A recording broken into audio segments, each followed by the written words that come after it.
One of the most critical questions that people are asking today is, how do leaders lead during a time of crisis or pandemic?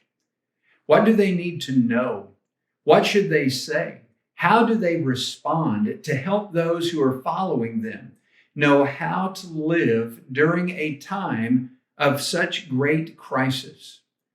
And there are many areas that we have looked at, we have talked about over previous sessions. And I want us to continue that discussion as we look at another piece that will be so vital to helping us as leaders lead during a time of crisis or pandemic.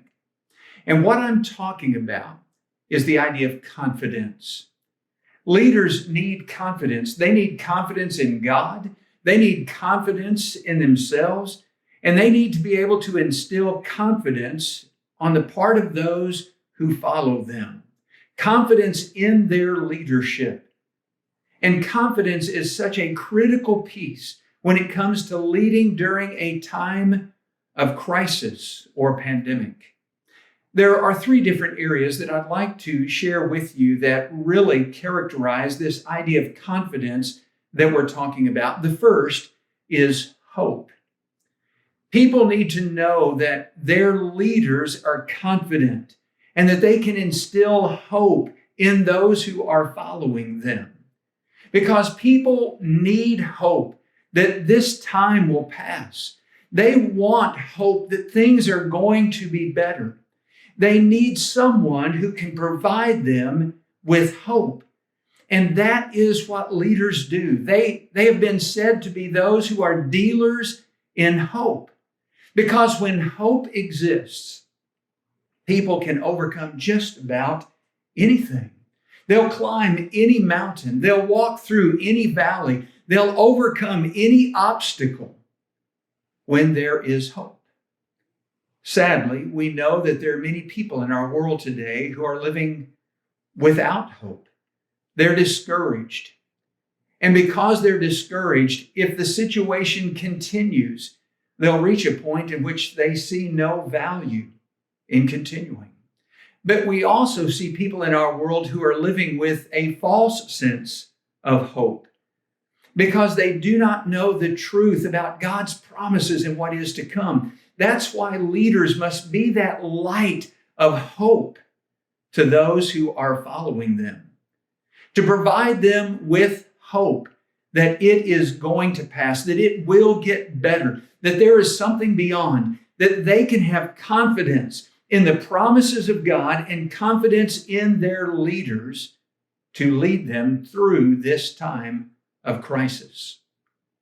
The second area that I want us to talk about in regards to confidence is that leaders must provide a platform of security. When insecurity exists, it's amazing that people feel insecure because there is doubt, or maybe deceit, or because they lack trust in those who are leading them. Maybe they feel defeated, or they see destruction on the horizon. Whatever it is, people get discouraged because they feel insecure. It's up to leaders to provide security for them. And what I mean by that is that leaders provide a place where those who are following know that they have some place that they can share how they're feeling.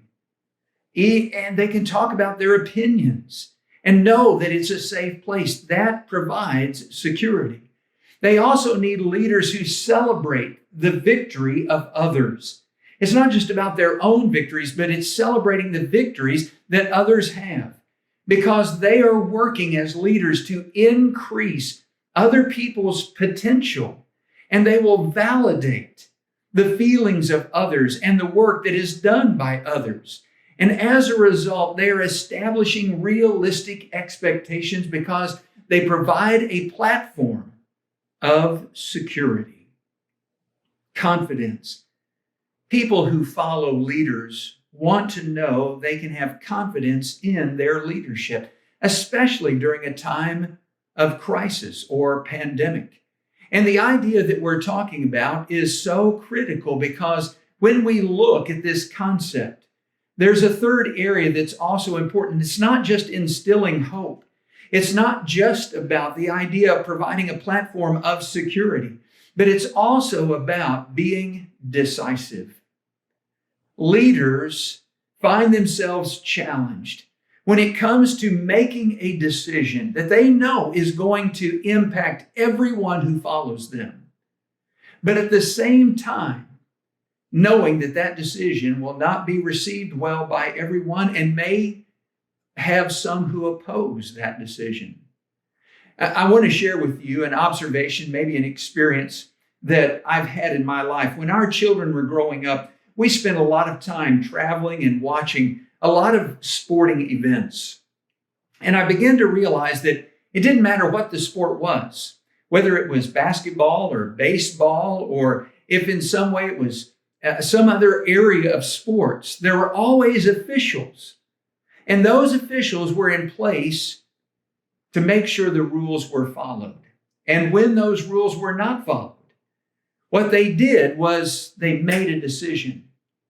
And in a split second, they had to make a decision knowing that the decision they made would not be received well by all.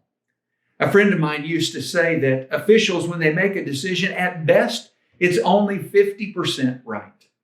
And what he meant by that is that if the decision is in favor of the home team, then it was the right decision. And if it went in favor of the visiting team, then it was the wrong decision. And officials know that. They know that they have to make a decision in a split second. And they have to make the decision with confidence. Leaders, it's no different. We have to make decisions. And those decisions have to be made sometimes in a split second. And what we need to remember is really two very important thoughts. No decision is going to please 100% of the people 100% of the time. There will always be someone that either opposes or they're just not in favor of the decision. But secondly, if we're waiting for a 100% consensus to make a decision, we will never make the decision. And not only that, it will lead ultimately to the death of our leadership and the death of the congregation that we lead. Be decisive. In a time of crisis, leaders need to be confident. And that confidence is seen when they instill hope on the part of those who are following, when they provide a platform of security, stability, and certainly when they are decisive. And when they do, they will demonstrate not only a confidence in the promises of God, but a confidence in themselves as leaders. And it will instill confidence in the part of those who follow them, even during a time of crisis or pandemic.